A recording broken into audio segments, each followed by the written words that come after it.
Hi hello सर्वांना नमस्कार. रेश्मीनाथ या मराठी चॅनलमध्ये तुमचे सर्वांचे स्वागत आहे. एक लग्न असे ही भाग 29. If you not comfortable then don't.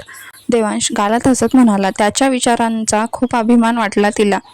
एक बायको म्हणून त्याने तिच्याकडे कोणतीही डिमांड केली असती तर तिने ती लगेच पूर्ण केली असती. पण त्याला त्यात तिची संमती हवी आहे हे पाहून खूप सुखावली ती. मग पुढाकार घेत तिनेच चेहरा हलका वर केला आणि त्याच्या ओठांवर ओठ टेकवले. कोणत्याही नात्यात एकमेकांच्या विचारांचा आदर असला पाहिजे. प्रणय हा प्रेमाचा एक भाग आहे आणि त्यात दोघांची सहमती असणे आवश्यक आहे. तरच त्याचा आनंद येतो आणि प्रेम फुलतं. 4-8 दिवस असेच गेले. राजूने कल्याणी आणि कावेरी आजीचा पासपोर्ट तयार करून घेतला. त्यांना मेडिकल इमर्जन्सी म्हणून विजाही लगेच मिळाला. देवांशने अमेरिकेला चांगल्या हॉस्पिटलमध्ये त्यांची ट्रीटमेंटसाठी विचारपूस केली होती. त्यामुळे तिथे सगळ्या सोयी होत्या. त्यांना हॉस्पिटल बाहेर पडायची अजिबात गरज नव्हती. त्याने अगोदर ॲडव्हान्समध्ये ट्रीटमेंटसाठी लागणारे सगळे पैसे भरले होते. कल्याणी आणि कावेरी सई आणि देवांशचा निरोप घेऊन अमेरिकेला निघून गेल्या. तिथे त्यांच्या मदतीसाठी राजूचा एक मित्र होता. त्याने त्याची पूर्ण जबाबदारी घेतली होती. म्हणून सई आणि देवांश निश्चित होते. देवांश माईच्या रूममध्ये आला. देवांश ए ना. माई पुस्तक वाचत होती. देवांश व्हीलचेअरचं बटन प्रेस करत माई जवळ आला. झोपली नाहीस? देवांश म्हणाला. पुस्तक वाचत होते. तू नाही झोपलास? तब्येत तर ठीक आहे ना? माई त्याच्या चेहऱ्यावरून हात फिरवत म्हणाली.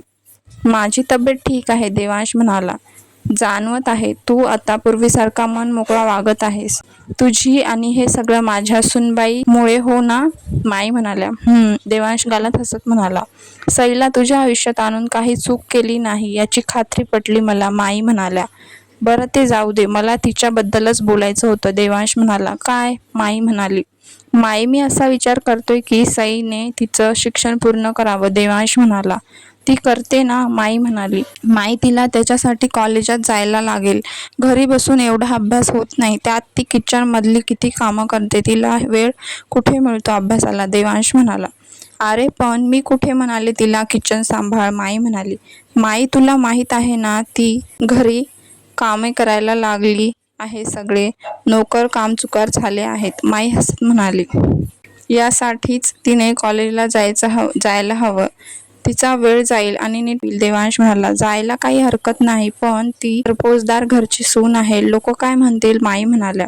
माई लोकांचा विचार करत बसलो तर आपली प्रगती कशी होणार, देवांश म्हणाला. ठीक आहे, तू ठरवलं आहेस तर माझी काहीच हरकत नाही, माई म्हणाली. तिच्यामुळे तू खुश आहेस, मला अजून काही नको, माई म्हणाल्या. थँक्स माई, देवांश म्हणाला. जा झोप, सई वाट बघत असेल, माई म्हणाल्या. हो, गुड नाईट. देवांशने माईच्या हातात हात घेतला आणि त्यावर ओठ टेकवले. माईला बोलून देवांश रूममध्ये आला. सई झोपायची तयारी करत होती. कुठे होता तुम्ही, सई म्हणाली. माईच्या रूममध्ये, देवांश बेडवर बसत म्हणाला. कशासाठी, सई म्हणाली. तुझ्याबद्दल बोलत होतो, देवांश म्हणाला. माझ्याबद्दल, सई चमकून म्हणाली.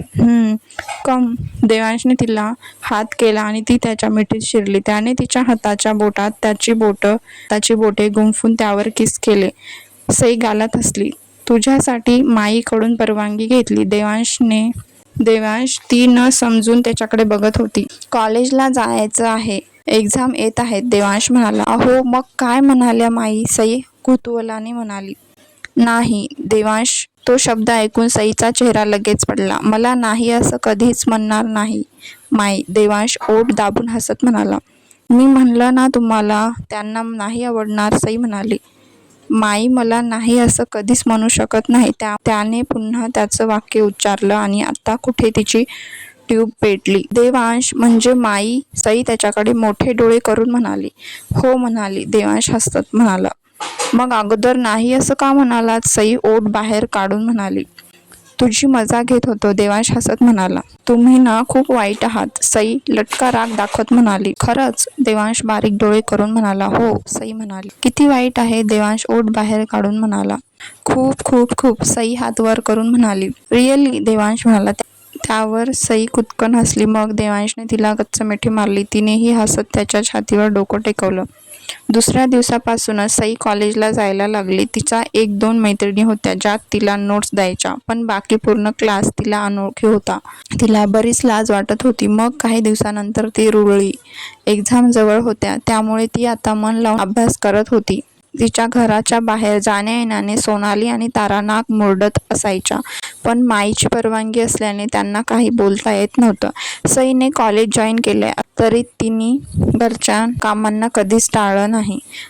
असेच काही दिवस गेले आणि तिच्या परीक्षा सुरू झाल्या. पेपर संपले. मध्ये 10 दिवसांचा गॅप होता. पुन्हा कॉलेज सुरू होणार होतं.